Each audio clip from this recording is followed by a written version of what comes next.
ఒకప్పుడు ఒక పెద్ద అడవిలో చాలా పక్షులు, జంతువులు కలిసి నివసించేవి. ఆ అడవిలో ఒక చిన్న పక్షి కూడా ఉండేది.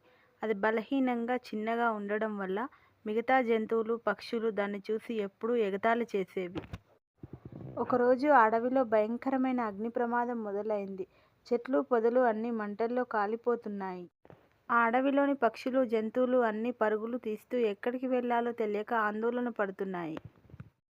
ఆ సమయంలో ఆ చిన్న పక్షి అడవికి కొద్దిగా దూరంలో ఉన్న నది వద్దకు వెళ్ళి తన నోటి ద్వారా నీళ్లు తీసుకుని వచ్చి ఆ మంటల మీద వేయటం మొదలుపెట్టింది. మంటలు చాలా పెద్దవి కాబట్టి ఒక్కసారిగా ఆర్పేయడం అసాధ్యం.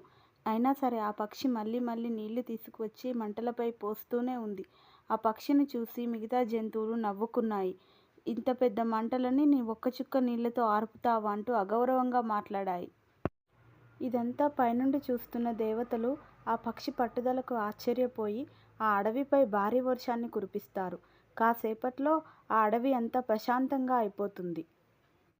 అప్పుడు ఆ అడవిలోని జంతువులు, పక్షులు అన్నీ ప్రాణాలు దక్కించుకున్నాయి.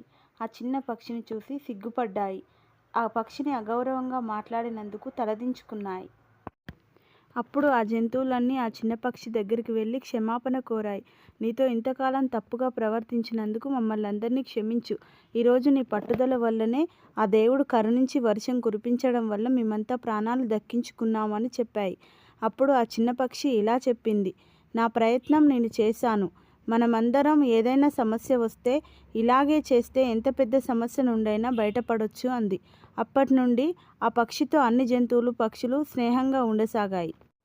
ఈ కథలోని నీతి: పని ఎంత చిన్నదైనా మనం చేయగలిగినంత మనం చేయాలి. ప్రతి చిన్న ప్రయత్నం పెద్ద మార్పుని తీసుకువస్తుంది.